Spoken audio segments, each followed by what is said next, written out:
Edgar Cayce often said that the deepest spiritual truths are born not in light, but in the shadow. He revealed that there comes a sacred moment in every soulless journey when it finally understands why it had to suffer, when every tear, heartbreak, and unanswered prayer is seen from a divine vantage point. In that instant, the soul realizes that what felt like cruelty was, in fact, the careful hand of grace shaping it toward wholeness. Cayce described this moment as one of the most transformative experiences a soul can have beyond the veil. No soul is ever punished, he said, only purified through experience. To the human heart, suffering often feels like abandonment, but in the afterlife the soul sees how every sorrow was a mirror showing where divine love needed to enter. In his trance readings, Cayce was asked why some people seem to endure unbearable loss, the death of a child, a lifelong illness, or endless betrayal. His answer was astonishing. The soul itself had chosen certain forms of suffering before birth, not as punishment, but as a way to balance old karma, expand compassion, and grow closer to its divine source. He explained that many souls volunteer to carry certain pains for the good of others, becoming hidden instruments of healing in a wounded world. And yet in life, most of us cannot see this. Pain blinds the human mind to its higher meaning. Only when the soul passes beyond the physical world, when it looks back through the lens of eternity, does it finally see the golden thread running through its trials. In that vision, the soul understands that nothing was random, that even the most devastating loss was a carefully written chapter in its evolution toward light. Cayce described this realization as the moment the soul smiles through tears, for it now sees the pattern of God in what once seemed chaos. According to Edgar Cayce, the moment after death is not only a reunion with divine love, it's a revelation. The soul is shown the full story of its own pain, but this time through the eyes of God. What once appeared as injustice now glows with luminous order.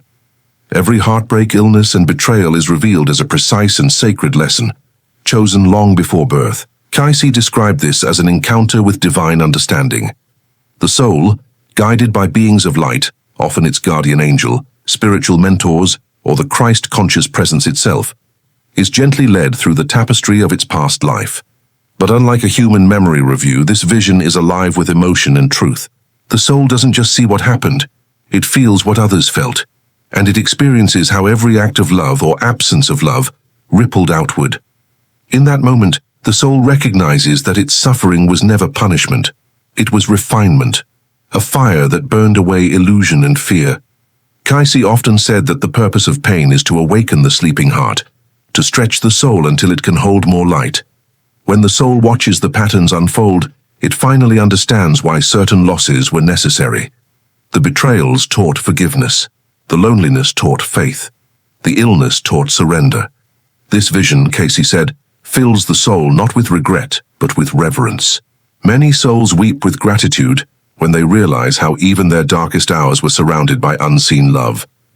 Nothing was wasted, not one tear, not one sleepless night. Each moment was recorded in the soul's vibration, shaping it toward harmony with divine will. At this stage, the soul begins to forgive, not only others but itself. It sees that all beings are learning through pain in different ways. The soul no longer blames God or fate. It bows in understanding. The why of suffering is no longer a question but a song, a melody of mercy that echoes through eternity. Cayce described this stage as the threshold of peace, where many souls finally release lifetimes of resentment. They no longer wish their suffering hadn't happened. They thank it for awakening them. The soul's vibration rises, glowing brighter, as it accepts that love was always present, even in the crucifixion moments of life. In the higher planes, this awakening becomes the soul's first true act of freedom, realizing that suffering is not what breaks us, it's what breaks us open. Once the soul has seen the truth of its suffering, Cayce revealed, something extraordinary happens, a transformation beyond anything the human mind can fully grasp. The sorrow that once weighed heavy in life becomes radiant energy, a kind of divine compassion that begins to flow outward. The soul, no longer chained to its wounds, becomes a healer in the very realms it now inhabits. In the afterlife, Cayce said, there are many planes, each vibrating at different frequencies of awareness. Souls who have understood the meaning of their suffering rise into the higher planes where light is more alive, thought is creation, and love is law. There, these souls become instruments of mercy. They do not preach or instruct in words, but radiate understanding, peace, and empathy that touches other souls still trapped in confusion. Some souls, Cayce described, choose to descend again, not into flesh yet, but into the lower astral levels, where lost or wounded spirits dwell. They do this out of pure compassion, guided by the memory of their own darkness. They shine their light like lanterns in shadowed places, helping others remember that God never abandoned them. These are the souls that become helpers of light, emissaries of divine healing. Cayce compared them to those who, having survived a storm, return to guide others through it. Their pain becomes purpose.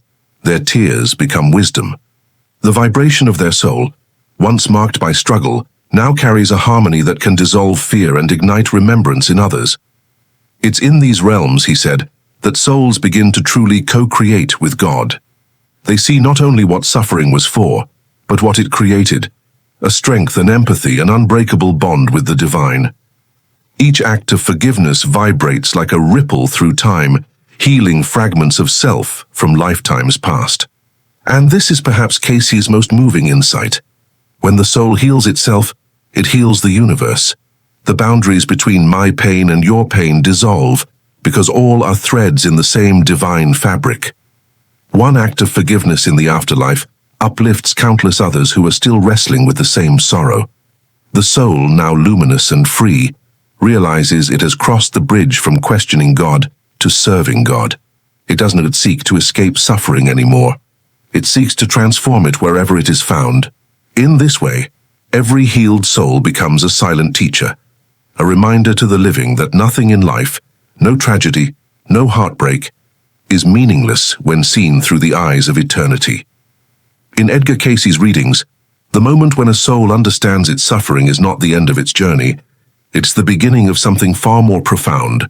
After the great review of life and the transformation of pain into wisdom, the soul stands before what Cayce called the Council of Lights, or the Keepers of the Records.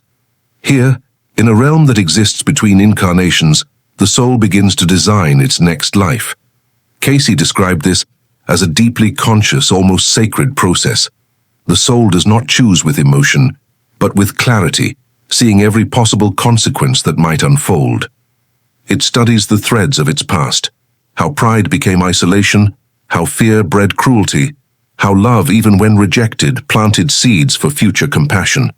In this moment of luminous awareness, the soul understands that suffering was never punishment, it was preparation. Then comes the divine question whispered across the cosmic silence. What now will you do with what you've learned? With that question, the soul begins to weave its new destiny. If in one life it was abandoned, it may now choose to be the one who stays.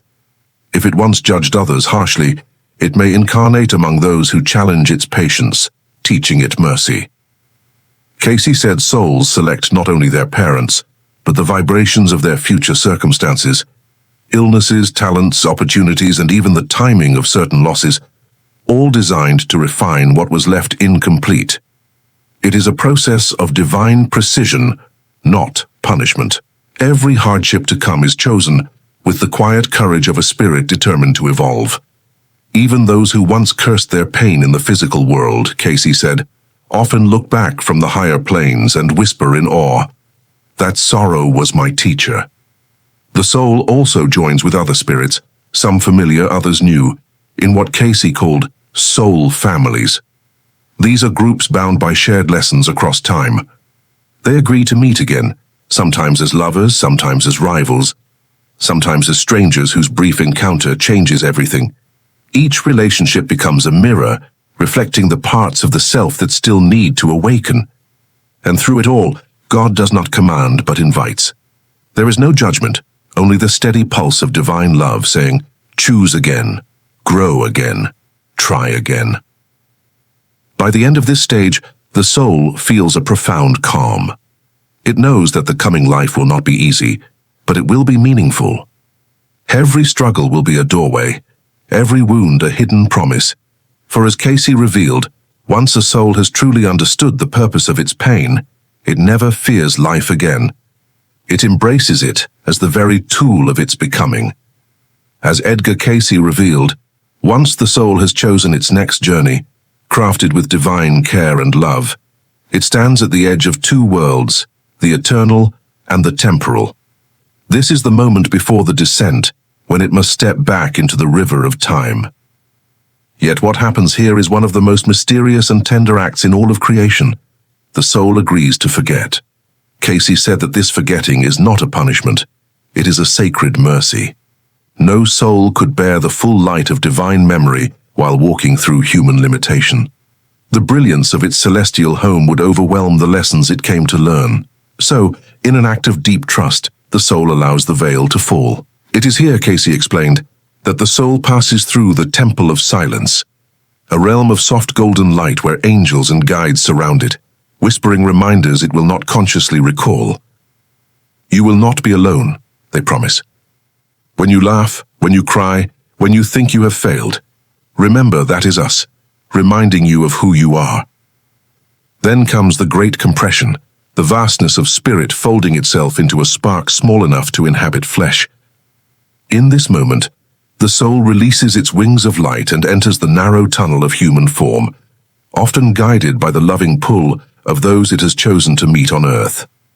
Cayce described this descent as both magnificent and sorrowful. The soul feels a fleeting ache like leaving home again, yet carries within it the vibration of divine purpose. Before crossing completely, it glimpses its chosen path one final time, its joys, losses, friendships, and moments of decision. There is no fear, only a calm knowing. This is what I asked for. And then, the silence. The soul emerges into the world as a newborn, surrounded by human voices, wrapped in warmth, breathing the air of a planet it once knew from afar. But deep within, beneath the layers of forgetting, there remains a faint echo of its vow, to grow, to love, to remember. Throughout life, this memory flickers as intuition, déjà vu, or sudden compassion. When we feel drawn to a stranger, comforted by a dream, or stirred by beauty that has no name, that is the soul remembering home. Cayce said this inner remembrance is the first step toward awakening again. The human story, then, is not a fall from grace, but a pilgrimage back toward what we already are. Each challenge, each heartbreak, is the soul knocking from within, whispering, "Do you remember now why you came?" And in that question lies the miracle. Because every act of love, no matter how small, is a fragment of heaven rediscovered. According to Edgar Cayce, the soul's greatest awakening often begins not in joy but in sorrow. It is through suffering, he said, that the spirit begins to hear the faint call of its divine origin once more. Pain becomes the mirror that reflects truth, showing not what we have lost, but what we are meant to find again. Cayce explained that when the soul experiences deep loss, whether through heartbreak, illness, betrayal, or death, it is not being punished. It is being remembered. These moments, he said, are designed by the higher self long before birth as catalysts for growth.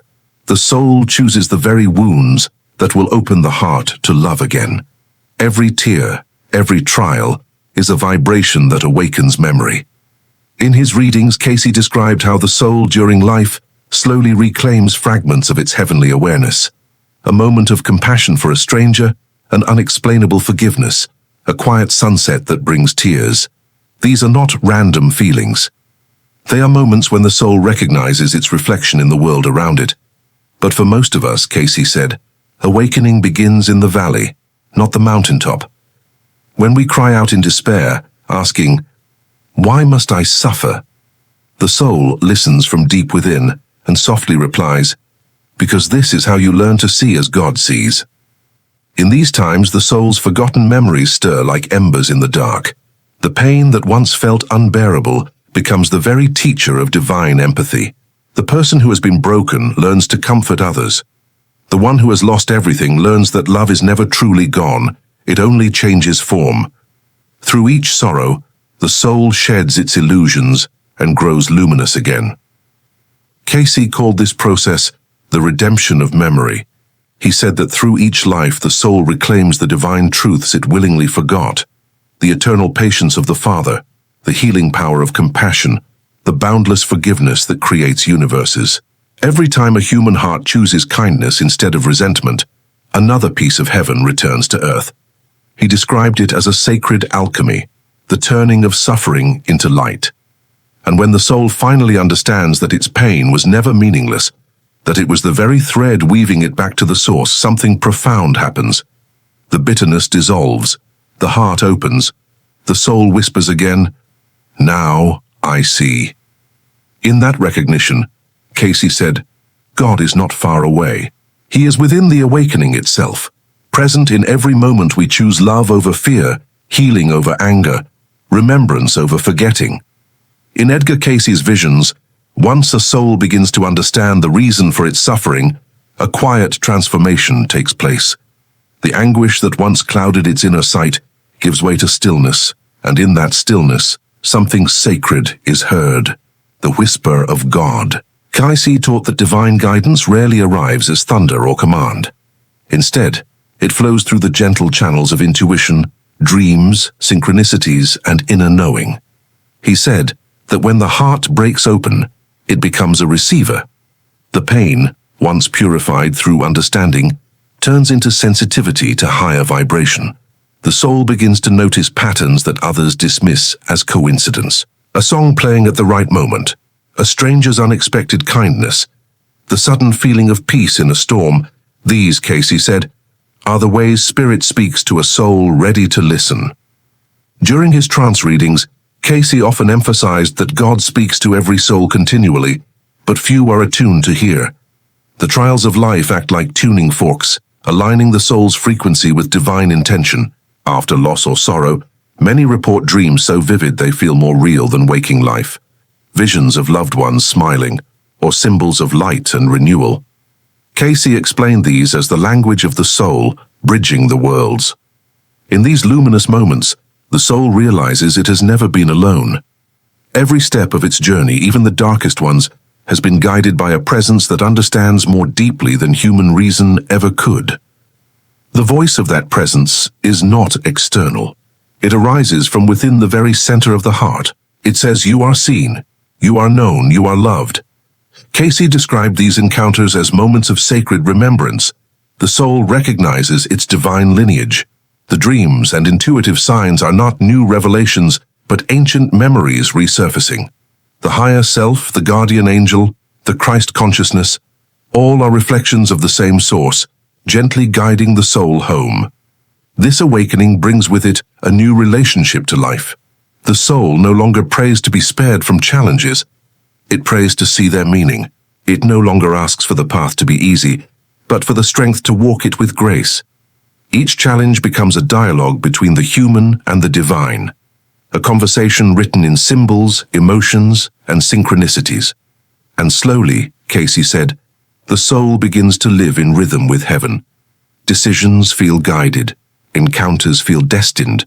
Even moments of solitude are filled with quiet companionship. The whisper of God becomes constant, a melody beneath every breath, a reminder that the soul's suffering was never in vain. It was the preparation for hearing this sacred voice again. When Edgar Cayce spoke of the soul's journey through pain and revelation, he often ended with this truth. Every soul that understands why it suffered becomes a light for others still lost in the dark. The transformation is not only personal, it is cosmic. Once the soul comprehends its trials as divine instruments of awakening, it begins to radiate compassion, humility, and wisdom. What was once a wound becomes a lamp. Cayce described this as the alchemy of the spirit. In the furnace of sorrow, something higher is forged, a consciousness capable of love that does not judge, forgive that does not condition, and faith that no longer fears death. These souls, he said, are the hidden teachers of the world. They may not stand on pulpits or wear robes. Many live quietly, offering comfort through presence alone. Their energy changes rooms, their words heal hearts, and their eyes seem to remember eternity. In the higher realms, Cayce saw that such souls become beacons. Their light assists those who are newly crossed over, lost in confusion or regret. The compassionate soul that has known suffering can reach them through empathy, guiding them gently toward the light, whispering, "You are forgiven, you are loved, you are free." Every healed pain becomes a bridge for another soul to walk across. Cayce taught that this process continues even when the soul reincarnates. Those who have learned through pain return with a quieter strength, an unshakable tenderness. They are drawn to lives of service, healers, teachers, artists, or simple caretakers whose touch carries peace. Each act of kindness, each moment of understanding, releases echoes through time, helping to heal humanity's collective soul. And in this cycle of giving, the soul finds its highest joy. It understands that its suffering was never punishment, it was preparation. The moments it once cursed become sacred milestones. In the divine tapestry, every thread of agony was interwoven with threads of grace. The soul now walks with eyes open, heart radiant, knowing that even the smallest act of love ripples outward into eternity. Cayce often said that heaven is not a distant place, but a state of consciousness. When a soul reaches the point of gratitude for every part of its journey, light and dark alike, it has already begun to dwell there.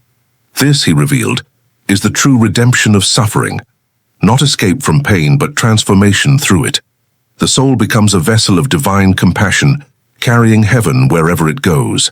And in its final communion with the Creator, the soul hears the same whisper it once sought in its darkest hour. "Well done, my child. You have turned sorrow into love, and love into light. You have remembered who you truly are."